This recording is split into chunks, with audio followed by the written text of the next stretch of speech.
California Governor Gavin Newsom is having regrets. The Democratic legislator is scrambling to delay the state's higher health care minimum wage that is scheduled to start June 1st, according to the Wall Street Journal. By 2028, the bill, which Newsom signed back in October to much fanfare, would require all healthcare facilities, including janitors, to be paid at least $25 an hour. The Wall Street Journal's editorial board wrote, quote, "The state's budget deficit has ballooned to $45 billion. Mr. Newsom projects that the new healthcare minimum wage would cost the state $4 billion more a year, owing to higher Medicaid costs and compensation for workers at state-owned facilities. Legislative analysts warned about these costs, but Mr. Newsom signed the law anyway.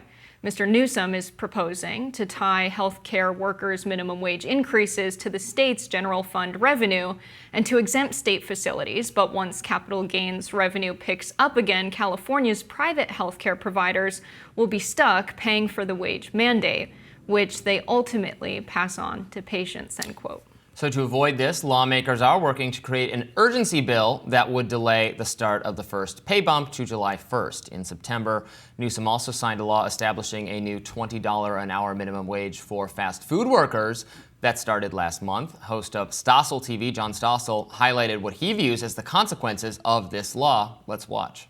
We did this. My workers, we did this. But what they really did was lose nearly 10,000 fast food jobs. Pizza Hut preemptively laid off 1,200 delivery drivers like Michael Ojeda. What's the point of the raise if you don't have a job anymore? The new law also caused prices to rise. A reporter asked Governor Newsom, "Can Californians expect the prices of their McDonald's and Starbucks to go up?" I've heard that rhetoric before, and it didn't happen. But it did happen. In this case, even before the new minimum took effect. McDonald's, Chipotle, and Starbucks already saying they plan to raise prices to offset the rising labor costs. And there was other damage. Some restaurants said, "We're no longer hiring. We're not growing in the state anymore." Others just closed. The owner of this restaurant texted, "I couldn't survive the mandated wage increases." And now that the $20 minimum's taken effect, restaurants in the state have increased prices by 10% faster than all other states.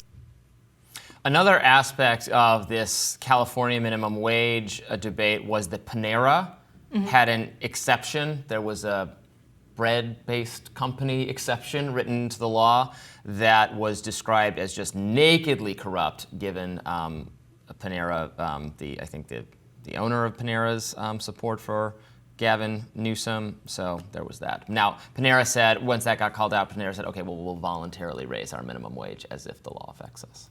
Good for them. How nice. So you're probably a fan of this policy. I am not, because if the government requires a company to pay workers more than the company wants to pay them, then they're just going to they're not going to pay them. They're going to lay them off, or they're going to automate, or they're going to raise prices. And this is how we get, at a time where we have runaway inflation, this is exactly how you get inflation.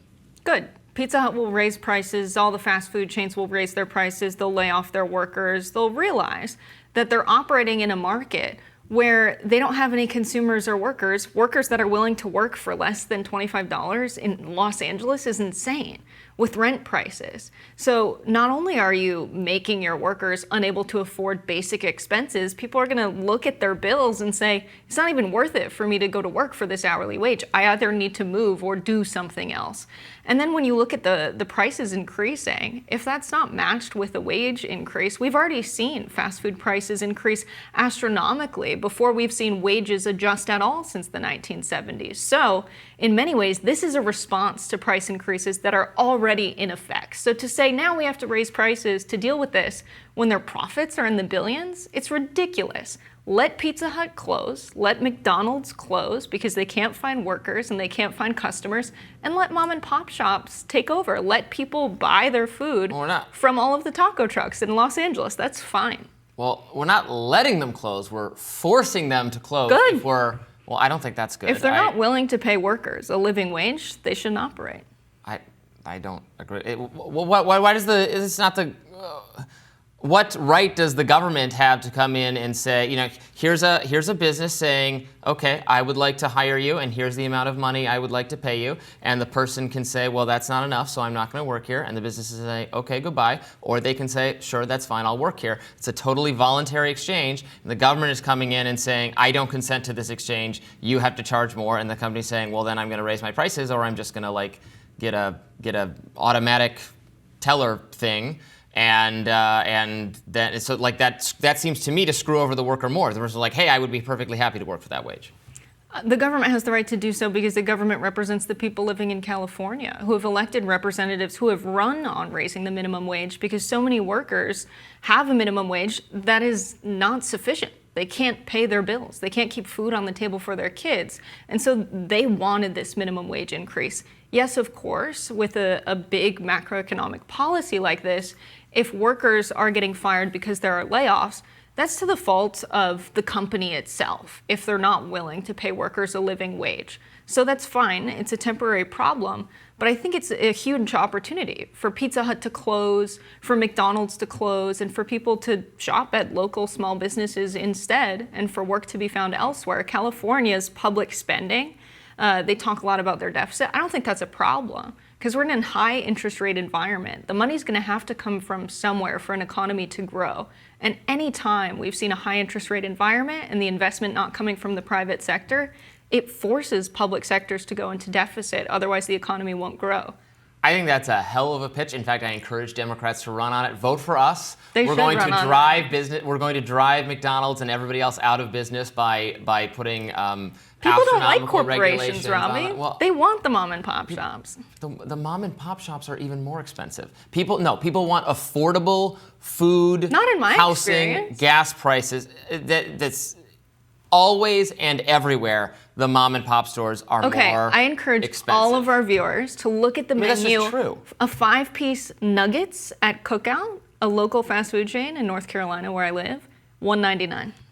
Well, Compared to Chick-fil-A, compared to Pizza Hut. I mean, that's fine. And if they can undercut the fast food chains, people can go there. I don't care what people do. I think people should have choice and control over the direction of their own lives, which is what they get in a market. That's not what they get when the government comes in and starts saying, I'm going to shut you down, or saying, I'm going to impose costs on you such that you have to shut down. Well, what do you do when corporate power becomes so large that it limits people's choice? The largest power is the government's power here to put your business. I mean, the government power is always more because it's literally putting places out of business. It's causing inflation. It's causing more unemployment. Look, I don't think minimum wage. Look, if people don't have enough money, I don't think minimum wage is the right policy to address that, because in response you get inflation and you get unemployment. I would be more supportive. Well, I would just if not from their wages. Well, just have, you could have I mean, there are lots of other proposals out there. I would rather have a guaranteed minimum basic income type proposal where you just get a direct cash payment or something from the government. I mean, I'm not saying I'm for that, but I think that would be a better policy than minimum wage. Making the company do it means that then they have to, again, they raise prices or they fire people. Like, putting the onus on the actual employer to do it is the kind of tinkering with the economy that Democrats love, progressives love, but always ends up having these unintended consequences. It would be better to just have the government give people money than create a series of hoops that employers have to jump through, would be my opinion on that. I don't really see this as like the government's unchecked power. I see this as the government responding to many decades of unchecked corporate power, of corporations.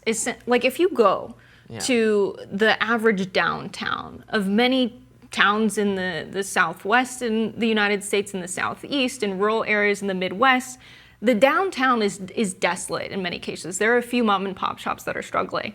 And the new downtown is strip malls that are the same corporations and chains you see in every town. Well, go ahead.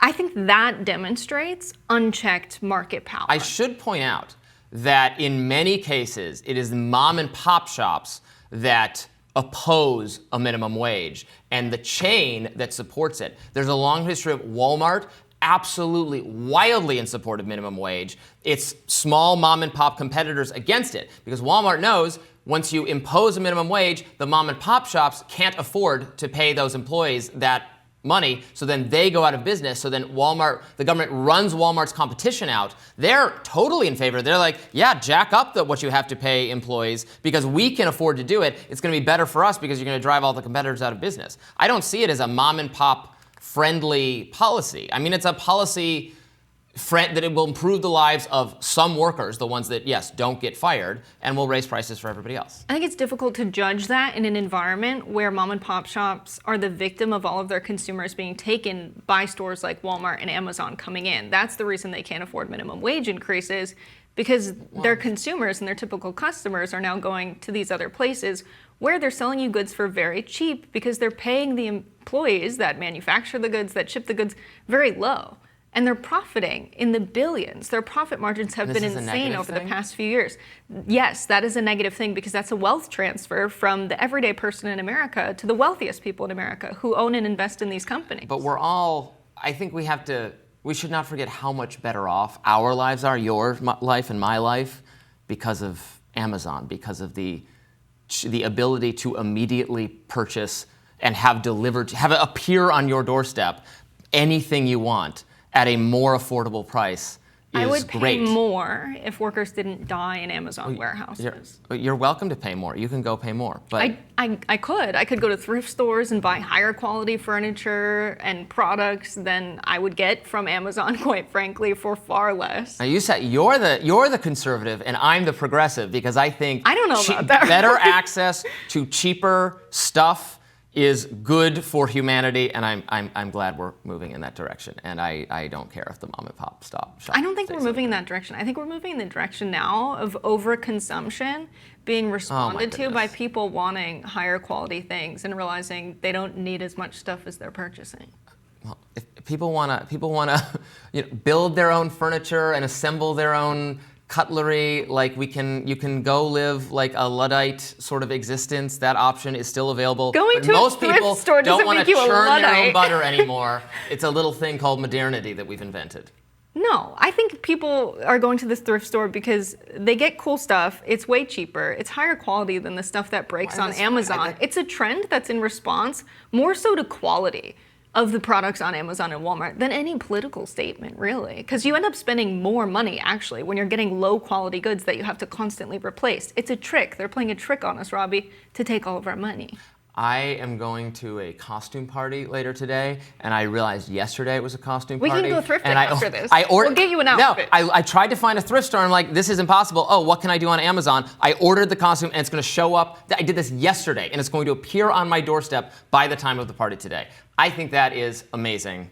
It might be late. I hope it's late, Robby. No offense. And then we can go thrifting. More Rising right after this.